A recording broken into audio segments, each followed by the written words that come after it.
Renungan Kefas, peperangan antara Allah dengan iblis.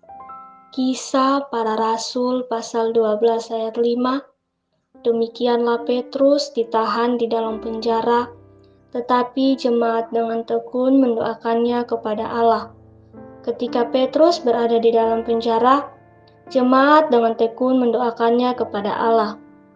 Ini menunjukkan bahwa di balik layar ini ada suatu peperangan antara kekuatan-kekuatan rohani, yakni suatu peperangan antara Allah dengan musuhnya iblis. Kelihatannya, konflik itu terjadi antara Herodes dan Petrus. Sebenarnya, itu adalah antara Allah dengan musuhnya. Tidak diragukan lagi, Herodes dihasut oleh iblis. Iblis berada di belakangnya dan bahkan di dalamnya. Karena itu, gereja berperang dalam peperangan Allah melawan iblis si jahat. Peperangan ini tidak dilakukan bersandar daging, melainkan bersandar doa. Gereja berdoa, dan senjata yang dipakai gereja untuk mengalahkan Herodes dan pasukan rohani di belakangnya bukan berasal dari daging, melainkan dari roh itu.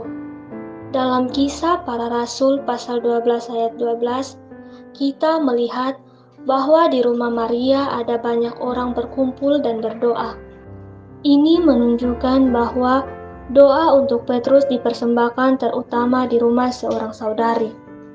Dari hal ini, kita melihat bahwa dalam kehidupan gereja, para saudari harus memimpin dalam hal doa.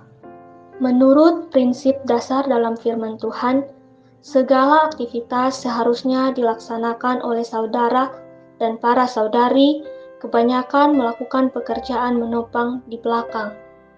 Sobat Kefas, pekerjaan menopang yang terutama adalah doa.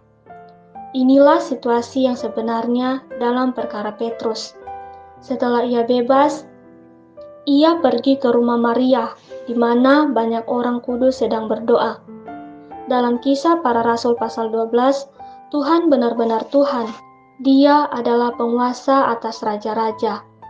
Raja Herodes sombong, tetapi Yesus sang penguasa berada di atasnya.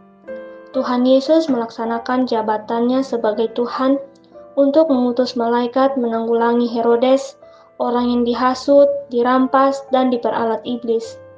Di sini, kita dengan jelas melihat bahwa Tuhan berperang dan menang. Terang hari ini, 1. Di balik layar kehidupan kita, ada suatu peperangan antara kekuatan-kekuatan rohani, yakni suatu peperangan antara Allah dengan musuhnya iblis. 2. Apakah kita merasakan atau menyadari bahwa di lingkungan hidup kita ada sebuah peperangan rohani? 3. Apa yang harus kita lakukan dalam peperangan rohani? Poin doa. Berdoa agar Tuhan membawa kita masuk ke dalam kehidupan gereja, berkumpul bersama-sama, dan berdoa bagi keperluan Tuhan atau pekerjaan Tuhan di atas bumi ini. Tuhan Yesus memberkati.